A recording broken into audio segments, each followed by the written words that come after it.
പവിത്രത്തിന്റെ latest episode review ആണ് പറയുന്നത്. അങ്ങനെ മാഷിനുള്ള ചായയുമായിട്ട് കമല അങ്ങോട്ടേക്ക് വരുന്ന സമയത്തിന് അച്ചമ്മ നിർത്താതെ ചിരിക്കുമായിരിക്കും.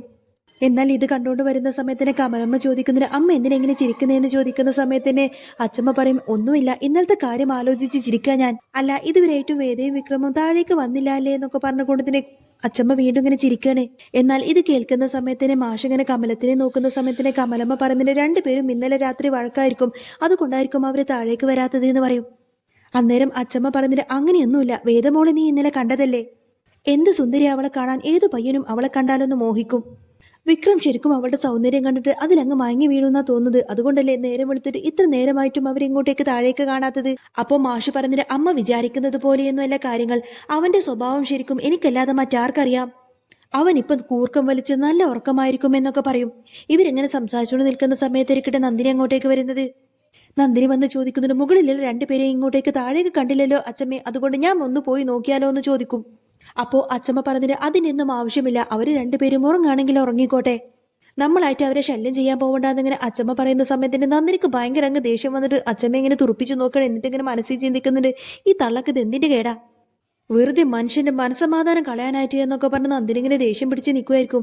ഈ സമയത്ത് വിക്രമിനെയായിട്ടോ കാണിക്കുന്നത്, വിക്രം നല്ല സുഖമായിട്ട് കട്ടിൽ കിടന്നുറങ്ങാന്. അപ്പോഴേക്കും വേദ കണ്ണ് തുറന്നുകൊണ്ട് തന്നെ പറഞ്ഞിട്ട്, അയ്യോ എന്റെ ഭഗവാനെ, നേരം ഒത്തിരിയായല്ലോ എന്നൊക്കെ പറഞ്ഞുകൊണ്ടായിരിക്കും വേദ കണ്ണു തുറന്ന് ചാടി എഴുന്നേൽക്കുന്നത്.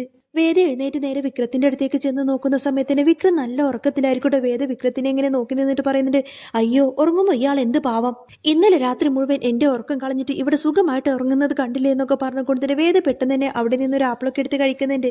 എന്നിട്ട് വേദ വന്നിട്ട് വിക്രത്തിനെ ഇങ്ങനെ തട്ടി വിളിക്കുന്ന സമയത്തിന് വിക്രം പെട്ടെന്ന് അവിടെ നിന്ന് ചാടി എഴുന്നേൽക്കും. വേദ ചോദിക്കുന്നുണ്ട്, ഇന്നലെ നല്ല സുഖമായിട്ട് അങ്ങ് കിടന്നുറങ്ങിയല്ലേ, എനിക്കാണെങ്കിൽ ഇന്നലെ രാത്രി ഒട്ടും തന്നെ ഉറങ്ങാൻ പറ്റിയില്ല, ഈ വെട്ടുപോത്തിന്റെ കൂർക്കം വലിക്കുന്ന ശബ്ദം കേട്ടിട്ട് ഒരു പോള പോലും എനിക്ക് കണ്ണടക്കാൻ പറ്റിയില്ല എന്നൊക്കെ പറയട്ടെ വേദ. അപ്പോ വിക്രം ചോദിക്കുന്നുണ്ട്, അതിന് നീ എന്തിനാടി എന്റെ അടുത്ത് വന്നിരിക്കുന്നത്, ഇങ്ങോട്ടേക്ക് മാറടി എന്നൊക്കെ പറഞ്ഞു കൊടുത്തിട്ട് വേദ അങ്ങ് മാറ്റി നിർത്തും. അപ്പോ വേദ പറഞ്ഞിട്ട്, ഓ പക്ഷേ ഇന്നലെ രാത്രി നിങ്ങൾ എന്നോട് ഇങ്ങനെയൊന്നും ആയിരുന്നില്ലല്ലോ, ഇന്നലെ രാത്രി നിങ്ങൾക്ക് എന്റെ അടുത്ത് കിടക്കാൻ യാതൊരു കുറച്ചിലും ഇല്ലായിരുന്നല്ലോ, പിന്നെ ഇപ്പൊ നിങ്ങളടുത്ത് ഞാൻ വന്നിരുന്നു എന്ന് വെച്ചിട്ട് എന്താ പ്രശ്നം എന്നൊക്കെ ചോദിക്കും. വേദ ഏതായാലും അവിടെ നിന്നങ്ങ് എഴുന്നേറ്റ് ഇങ്ങനെ നാണത്തോടെ ചിരിച്ചുകൊണ്ട് ആ ഒരു ആപ്പിളും കടിച്ചുകൊണ്ട് തന്നെ വിക്രത്തിനോട് പറഞ്ഞിട്ട്, അതെ നമ്മൾ രണ്ടുപേരെയും വെയിറ്റ് ചെയ്തുകൊണ്ട് തന്നെ താഴെ കുറച്ച് പേര് ഇരിക്കുന്നുണ്ട്, അല്ല ഇനി അവരുടെ മുന്നിലേക്ക് പോവാൻ നിങ്ങൾക്ക് വലിയ ചമ്മലൊന്നും ഇല്ലല്ലോ അല്ലേ. അല്ല ഒന്നുമില്ല, ഇന്നലെ നമ്മുടെ ആദ്യ രാത്രിയല്ലേ, അതുകൊണ്ട് പറഞ്ഞതാണെന്ന് പറയും. നമ്മൾ തമ്മിലുള്ള പിണക്കും ദേഷ്യമൊക്കെ മാറിയിട്ട് നമ്മൾ രണ്ടുപേരും തമ്മിൽ ഒന്നായി എന്നായിരിക്കും താഴെയുള്ളവരെല്ലാവരും കരുതുക, പ്രത്യേകിച്ച് അച്ചമ്മ. പിന്നെ നന്ദിനിയേട്ടത്തിയാണെങ്കിൽ ഇന്നലെ ഒരു പോള കണ്ണടച്ചിട്ടുണ്ടാവില്ല. എന്നാൽ വേദയുടെ വാക്ക് കേൾക്കുന്ന സമയത്തിന് വിക്രം കട്ടിൽ നിന്ന് എഴുന്നേറ്റ് കൊണ്ട് തന്നെ വേദയുടെ അടുത്തേക്ക് വന്നിട്ട് സോഫ്റ്റ് ആയിട്ട് ഇങ്ങനെ സംസാരിക്കുന്നുണ്ട്. അച്ചമ്മ ഈ ഒരു രാത്രിക്ക് വേണ്ടിയിട്ട് ഇത്രമാത്രം നമുക്ക് വേണ്ടി ഒരുക്കിയെടുക്കുന്നത് തന്നെ നമ്മൾ രണ്ടുപേരും ഒരുമിച്ചൊരു ജീവിതം തുടങ്ങാൻ വേണ്ടിയിട്ടാണ്. അപ്പോൾ വേദ ചോദിക്കുന്നുണ്ട്, അതിനിപ്പോൾ എന്താ പറ്റിയത്, അല്ല നിങ്ങൾ എന്താ ഈ പറഞ്ഞു വരുന്നത്. അപ്പോഴേക്കും വിക്രം ചെറിയ ചമ്മലോട് കൂടെ തന്നെ വേദയോട് പറയുന്നുണ്ട്, അത് പിന്നെ നിന്റെ തലയിലിരിക്കുന്ന ആ ഒരു മുല്ലപ്പൂ നീ അങ്ങ് പൊട്ടിച്ച് കളഞ്ഞേക്ക്, അതുപോലെ തന്നെ നിന്റെ നെറ്റത്തുള്ള ആ ഒരു സിന്ദൂരം അതങ്ങ് മായ്ച്ചു കളഞ്ഞേക്ക്, അതുപോലെ തന്നെ നിന്റെ മുടി ഒന്ന് കെട്ടഴിച്ചിട്ട് അതും കൂടി ഓക്കെ ആയിരിക്കുമല്ലേ എന്നിങ്ങനെ ചെറിയ നാണത്തോടെ പറയാട്ടെ വിക്രം. വിക്രത്തിന്റെ വാക്ക് കേൾക്കുന്ന സമയത്തിന് വേദക്കങ്ങ് ദേഷ്യം വരികയാണ്. എന്നിട്ട് വേദ ചോദിക്കുന്നുണ്ട്, അതെ കന്യകയായിട്ടുള്ള ഒരു പെണ്ണിന്റെ മുഖത്ത് നോക്കിയിട്ട് നിങ്ങൾക്ക് ഇങ്ങനെയൊക്കെ പറയാൻ നിങ്ങൾക്ക് എന്താ മനുഷ്യൻ നാണമില്ലേ. അപ്പോ വിക്രം ചോദിക്കുന്നുണ്ട്, അതിനിപ്പോ ഞാൻ നിന്നോട് അനാവശ്യമായിട്ടൊന്നും പറഞ്ഞിട്ടില്ലല്ലോ, ഞാൻ ഉദ്ദേശിച്ചത്, അല്ലെങ്കിൽ വേണ്ട നീ എന്താന്ന് വെച്ചാ ചെയ്യേ. എടി വേതാളം, ഞാൻ ഉദ്ദേശിച്ചത് അച്ചമ്മയുടെ മുന്നിൽ വെച്ച് നമ്മൾ രണ്ടുപേരും സ്നേഹമുള്ള ഭാര്യയും ഭർത്താവുമായിട്ട് അഭിനയിക്കാനാ, അല്ലാതെ മറ്റൊന്നും ഞാൻ ഉദ്ദേശിച്ചിട്ടില്ല എന്ന് പറയും. അപ്പോ വേദ പറഞ്ഞിട്ട്, നിങ്ങൾ എന്തൊക്കെ തന്നെ ഉദ്ദേശിച്ചാലും ശരി, പക്ഷെ നിങ്ങൾ എന്റെ മുഖത്ത് നോക്കിയിട്ട് ഇങ്ങനെയൊന്നും പറയാൻ പാടില്ലായിരുന്നു. ഹാ എന്തായാലും ഓക്കെ, സാരമില്ല, ഇവിടെ നിന്ന് പോകുന്നതുവരെ ഈ അഭിനയം തുടരാം അല്ലേ വിക്രു എന്നൊക്കെ പറഞ്ഞ് വിക്രത്തിന് അങ്ങനെ സോപ്പിടുകയാണ്. വിക്രത്തിനങ്ങ് ദേഷ്യം വരട്ടോ. എന്നിട്ട് പയ്യെ പറഞ്ഞിട്ട്, നിനക്ക് ഞാൻ വെച്ചിട്ടുണ്ടടി വേതാളം. അപ്പോഴേക്കും വേദ തിരിഞ്ഞു നോക്കിയിട്ട് ചോദിക്കുന്നുണ്ട്, അല്ല നിങ്ങൾ ഇപ്പൊ എന്തെങ്കിലും പറഞ്ഞായിരുന്നോ എന്ന് ചോദിക്കുന്ന സമയത്തിന് വിക്രം പറയുന്നുണ്ട്, ഏയ് ഞാനൊന്നും പറഞ്ഞില്ല. എന്നാ നീ പെട്ടെന്ന് തന്നെ താഴേക്ക് ചെല്ല്, ഞാൻ വന്നോളാമെന്ന് പറയുന്ന സമയത്തിന് വേദ ഇങ്ങനെ ചിരിച്ചുകൊണ്ട് തന്നെ വിക്രത്തിനോട് ചോദിക്കുന്നുണ്ട്, അല്ല നിങ്ങൾക്ക് ശരിക്കും നാണമുണ്ടല്ലേ അവരൊക്കെ ഫേസ് ചെയ്യാനെന്ന് ചോദിക്കുന്ന സമയത്തിന് വിക്രം പറയുന്നുണ്ട്, ഏയ് എനിക്ക് അങ്ങനെയൊന്നും ഇല്ല. വേദ ഏതായാലും വിക്രം പറഞ്ഞതനുസരിച്ച് താഴേക്ക് പോകുന്ന സമയത്തിന് വേദയെ കാത്തുകൊണ്ട് തന്നെ നന്ദിനിയും അച്ചമ്മയും മാഷെല്ലാം അവിടെ ഇരിക്കുന്നുണ്ട്. വേദയെ കാണുന്ന സമയത്തിന് അച്ചമ്മക്ക് ഭയങ്കര സന്തോഷമായിരിക്കും. എന്നിട്ട് ചോദിക്കുന്നുണ്ട്, എവിടെ മോളെ വിക്രം, അവൻ ഇതുവരെ എഴുന്നേറ്റില്ലേ എന്ന് ചോദിക്കും. അപ്പോഴേക്കും വേദ ചിരിച്ചുകൊണ്ട് പറയുന്നുണ്ട്, ആ എഴുന്നേറ്റു അച്ചമ്മയെന്ന് പറയുന്ന സമയത്തിന് നന്ദിനിക്ക് ഭയങ്കര ദേഷ്യം വന്നിട്ട് എന്തൊക്കെ സംഭവിച്ചു എന്നൊക്കെ ചിന്തിച്ചിട്ട് ആകാംക്ഷയോടെ ഇങ്ങനെ നോക്കി നിൽക്കുകയാണ്. നന്ദിനി ഇങ്ങനെ സൂക്ഷിച്ചു കൊണ്ട് തന്നെ വേദിയുടെ മുഖത്തും കവിളിലും അതുപോലെ തലയിലൊക്കെ ഇങ്ങനെ സൂക്ഷിച്ചു തന്നെ ഇങ്ങനെ നോക്കി നിൽക്കുന്നുണ്ട്. ഇതേ സമയത്തായിരിക്കും വിക്രം ഡ്രസ്സൊക്കെ മാറ്റിയിട്ട് ഇങ്ങനെ താഴേക്ക് വരുന്നത്. അച്ചമ്മ പറഞ്ഞിട്ട് മോള് പോയിട്ട് കുളിച്ച് ഡ്രസ്സൊക്കെ മാറ്റിയിട്ട് വാ എന്ന് പറയുന്ന സമയത്തിന് നന്ദിനിയുടെ മുഖത്തേക്ക് നോക്കിയിട്ട് വേദ അങ്ങനെ നാണത്തോടെ ചിരിച്ചുകൊണ്ട് അവിടെ നിന്നും പോവും. വേദ അവിടെ നിന്നങ്ങ് പോയതിനു ശേഷം അച്ചമ്മ നേരെ വിക്രത്തിന്റെ അടുത്തേക്ക് ചെന്ന് ചോദിക്കുന്നുണ്ട്, എടാ നിനക്കിപ്പോ അവളോടുള്ള ദേഷ്യമൊക്കെ മാറിയോ? അപ്പോ വിക്രം പറഞ്ഞിട്ട് അതൊക്കെ മാറി അച്ചമ്മ എന്ന് പറയുന്ന സമയത്തിന് അച്ചമ്മ വിക്രത്തിനെ ഇങ്ങനെ ചേർത്ത് പിടിച്ചുകൊണ്ട് തന്നെ പറഞ്ഞിട്ട്, എടാ മോനെ, നിങ്ങൾ തമ്മിലുള്ള എല്ലാ വിധത്തിലുള്ള ദേഷ്യമൊക്കെ മാറ്റിവെച്ച് നിങ്ങൾ രണ്ടുപേരും പരസ്പരം സ്നേഹത്തോടു കൂടി തന്നെ ജീവിക്കണം. നിന്റെ അച്ഛനെയും അമ്മയും പോലെ തന്നെ നിങ്ങൾ സ്നേഹിച്ച് ജീവിക്കണം. എടാ മനസ്സിലാവുന്നുണ്ടോടാ ഞാൻ പറഞ്ഞതൊക്കെ? നീ ഇവിടെ നിന്ന് പോയി കഴിഞ്ഞാൽ നിന്റെ പണ്ടത്തെ സ്വഭാവമൊന്നും എന്റെ വേദമോളോട് കാണിച്ചേക്കരുത്. അതെ, എല്ലാ കാര്യങ്ങളും ഞാൻ ഇവിടെ അറിയും. കമലത്തിനോട് ഞാൻ വിളിച്ചിട്ട് എല്ലാ കാര്യങ്ങളും അന്വേഷിക്കും. എന്തെങ്കിലും പ്രശ്നം നീയായിട്ട് അവിടെ ഉണ്ടാക്കിയെന്ന് പറഞ്ഞാൽ ഞാൻ അവിടെ അപ്പം തന്നെ ഓടിയെത്തും. അപ്പോഴേക്കും ശരി അച്ഛമ്മേ, ഇനി അങ്ങനെയൊന്നും ഉണ്ടാവില്ല, ഞങ്ങൾ തമ്മിൽ സ്നേഹിച്ചോളാം എന്നൊക്കെ പറഞ്ഞുകൊണ്ട് തന്നെ വിക്രം പയ്യെ മാഷിനെയും കമലത്തെയും നോക്കിയിട്ട് അവിടെ നിന്ന് പോവാണ്.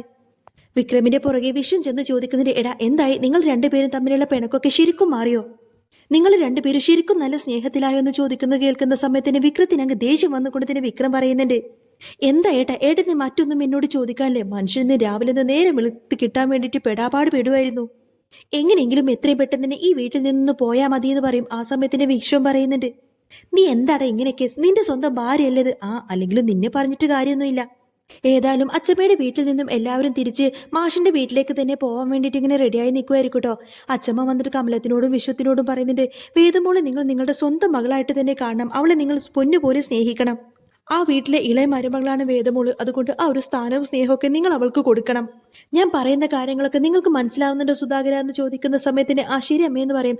കമലമ്മ പറയുന്നുണ്ട്, അമ്മേ ഞാൻ പോയിട്ട് അവിടെ എത്തിയിട്ട് അമ്മയെ വിളിക്കാം. അങ്ങനെ എല്ലാവരും വണ്ടിയിൽ കയറിയിട്ട് അവിടെ നിന്നങ്ങ് പോവാൻ നോക്കുന്ന സമയത്തിന് വിക്രം ചാടി കയറിയിട്ട് കയറാൻ നോക്കട്ടോ.